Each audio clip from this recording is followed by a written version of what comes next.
En Guinée, Siassir, la problématique de l'eau touche la quasi-totalité des villages du pays, la quasi-totalité des localités, que ce soit dans la capitale, dans les grandes villes ou dans les villages. Il n'y a pas d'infrastructure, ce qui fait que c'est vraiment partout qu'on rencontre cette problématique du manque d'eau. Nous, ça fait une dizaine d'années maintenant qu'on a commencé à offrir de l'eau aux populations locales en Guinée. Et comment ça se passe? Comment on atterrit dans ces villages? C'est qu'on est contacté par les localités. Ils appellent l'équipe locale qui se déplace pour constater, pour faire le constat, l'état des lieux. Et quand ils arrivent sur place, ils se rendent compte de la difficulté. La difficulté varie en fonction de l'endroit. Okay, ça peut être plus compliqué dans un village que dans un autre. Une fois qu'ils ont fait le constat, ils me remontent l'information ici. Et à partir de là, moi, je vais chercher les fonds pour leur offrir un accès à l'eau. Je vais te donner quelques exemples concrets pour tu comprendras mieux. Prenons l'exemple de ce village. Dans ce village qui se trouve autour de plusieurs autres villages, ils n'ont pour seule source d'eau que cet étang. Cet étang qui, en plus de la difficulté de la distance du village, chaque année subit un assèchement total. Donc, pendant plusieurs mois, durant la saison sèche, il n'y a quasiment plus d'eau dans cet étang en fait. Ce qui rend encore plus difficile le quotidien de ces villageois, subhanallah.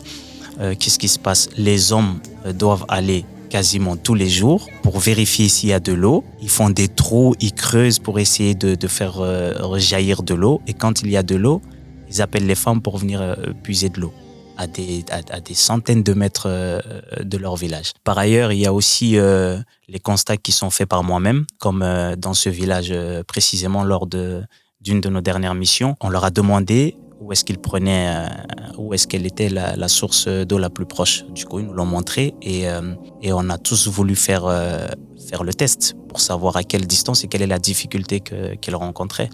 Donc on a fait cette marche nous-mêmes. C'est vraiment pour dire que la problématique est quasiment la même dans tous les villages, dans toutes les localités. C'est que là aussi, ils font des centaines et des centaines de mètres pour aller chercher de l'eau qui n'est absolument pas potable dans un trou sous un soleil accablant. C'est incroyable. Nous, on l'a fait. J'étais entouré d'un groupe de jeunes avec des bidons de 20 kilos. Et à notre retour, après le trajet, un aller-retour, on était hors service. Et eux, ils le font plusieurs fois dans une journée. Et c'est essentiellement les femmes qui le font.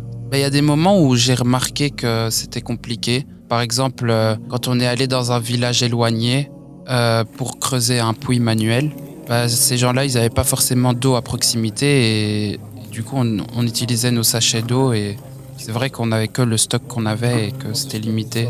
Si on avait dû, par exemple, le bus avait failli tomber en panne, et si on avait dû passer la nuit, comme on était nombreux, ça aurait peut-être pu être compliqué. Le village était très éloigné, c'était vraiment très très loin, et c'était assez petit. Il y avait plein d'arbres et des petites maisons. Et oui, il n'y avait pas de puits, donc on a dû aller creuser le puits manuel. Enfin, je trouvais que c'était très compliqué parce que c'était un espace hyper exigu, la roche était hyper solide. Et au bout de 2 minutes, on est fatigué et il y a des gens qui, pour eux, c'est leur métier et qui font ça tout le temps. Et subhanallah, ils sont super forts parce que pour faire ça, faut être fort. Quand vous êtes allé dans ce village, que vous avez pu faire le forage, et ça a été quoi la réaction des gens autour de toi quand l'eau a jailli? De faire la fête. Les gens étaient super contents, ils dansaient, les enfants faisaient la fête, ils étaient super reconnaissants. Quand je parlais avec les gens, ils me disaient que ça allait vraiment changer leur quotidien parce que normalement le puits le plus proche était assez éloigné, et là non seulement ça allait changer leur quotidien à eux, mais même les villages alentours allaient venir puiser l'eau chez eux. C'était vraiment quelque chose de bien pour eux. Dans mon quotidien à moi, si j'ai besoin d'eau, j'ai qu'à marcher 3 pas et ouvrir le robinet. Et subhanallah, on ne se rend pas compte de la ni'ma que c'est d'avoir de l'eau. Pour en tout cas essayer de remédier, parce qu'y remédier, je pense qu'il nous faudrait plusieurs vies pour y arriver. C'est notamment notre projet Au-delà. C'est un projet qui a commencé il y a déjà quelques années avec l'achat du camion forage. Parce qu'on a acheté le camion forage justement pour pouvoir atteindre les zones qu'on n'arrivait pas à atteindre avec les puits manuels. L'achat du camion forage nous permettait à ce moment-là de pouvoir forer plus loin et plus profond pour pouvoir donner de l'eau à plus de personnes. Donc, l'idée est d'étendre notre zone d'intervention dans le pays. Et aujourd'hui, on revient avec ce projet au-delà. On est dans la continuité pour aller encore plus loin. Parce que depuis 2021, il y a une nouvelle réalité qu'on a rencontrée sur le terrain. C'est les routes qui sont très difficiles d'accès. Là, maintenant, on revient avec ce projet pour encore une fois, essayer d'aller plus loin dans cet objectif d'offrir de l'eau à un maximum de personnes en Guinée. On a pour objectif d'atteindre 100 villages. Avec ce projet, on estime pouvoir toucher plus ou moins 150 000 personnes. Et quand il y a un puits qui est fait dans un village, c'est quoi concrètement qui change pour eux? C'est tout qui change dans un village. J'ai déjà constaté sur le terrain des villages dans lesquels il n'y avait pas d'habitation. Parce que nous, quand on arrive dans un village pour offrir un puits, pareil pour les mosquées, pour les madrasas, les villageois nous indiquent un endroit. Souvent situés à l'intersection de plusieurs villages, comme ça, ils sont plusieurs à y bénéficier, d'accord?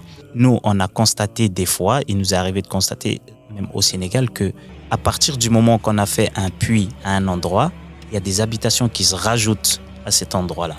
Pourquoi? Parce que l'eau appelle la population. À partir du moment que ce soit les villages voisins ou voilà, des personnes de ce village qui ont été dans d'autres villages et apprennent que il y a de l'eau maintenant, ils ont tendance à revenir parce qu'il y a l'agriculture qui va commencer, il y a des habitations qui vont se rajouter.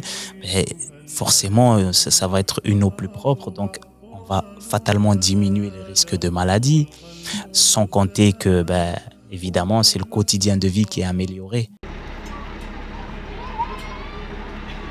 Pourquoi tu tiens autant à ce projet?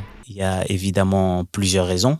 Il y a le fait que, comme tu as sûrement pu le constater sur le terrain, les plus impactés par cette problématique de manque d'eau sont nos enfants, mais surtout nos mamans, sœurs, nos filles qui sont amenées parfois à parcourir des centaines de mètres, voire même des kilomètres pour aller chercher de l'eau dans la source d'eau la plus proche, dans les étangs.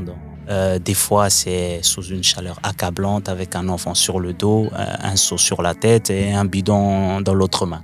C'est malheureusement les plus impactés. Et moi, et ça c'est très personnel, c'est dans chacune de ces femmes, je vois ma mère. En fait, il faut savoir que moi, j'ai pas grandi avec ma mère. Donc ça veut dire quoi? Fatalement que j'ai raté beaucoup de moments avec elle. Mais j'ai surtout raté beaucoup d'occasions de l'honorer. Subhanallah, et maintenant elle a été rappelée par son Seigneur il y a quelques années, qu'Allah lui fasse miséricorde. Et je me rends compte que il me reste que des regrets en fait de ces moments-là de l'honorer. À tous ceux qui écouteront ce passage, qui avaient encore vos parents, profitez de ces moments que vous avez encore avec eux pour les honorer, subhanallah, parce que il se peut que vous soyez rappelés avant vos parents et qu'il ne leur reste plus personne pour les honorer, comme ces femmes-là. Subhanallah. Qu'est-ce que tu dirais à quelqu'un qui hésite à donner ce soir? Faut pas hésiter. On parle de l'eau, on parle de la meilleure des aumônes. Il n'y a pas à hésiter quand on voit que ton don peut sauver un enfant, peut sauver des vies, peut rebooster l'économie d'un village. Et on ne parle pas d'une goutte, on ne parle pas d'un verre qu'un enfant va boire. On parle de tout ce qu'il va boire pendant des années et des années. On parle de tous les animaux qui vont boire cette eau. On parle de toute cette agriculture qui va se créer autour de cette eau, qui va générer une économie, qui va pouvoir scolariser des enfants. C'est une chaîne qui ne s'arrête pas en fait avec votre simple don. C'est pas un don d'un jour. On parle pas là d'un don d'un jour. On parle d'un don qui, Inch'Allah, va pouvoir vous être bénéfique pendant des années, Inch'Allah, tant que cette eau continuera à couler et à faire des bienfaits autour de ces villages. Qu'Allah vous préserve. Pour ceux qui ont encore leurs parents, qu'Allah les préserve. Pour ceux qui n'ont plus leurs parents, qu'Allah fasse miséricorde à ses parents et qu'Allah allège et facilite ces mamans dans ces villages qui souffrent, qui sont dans ces difficultés.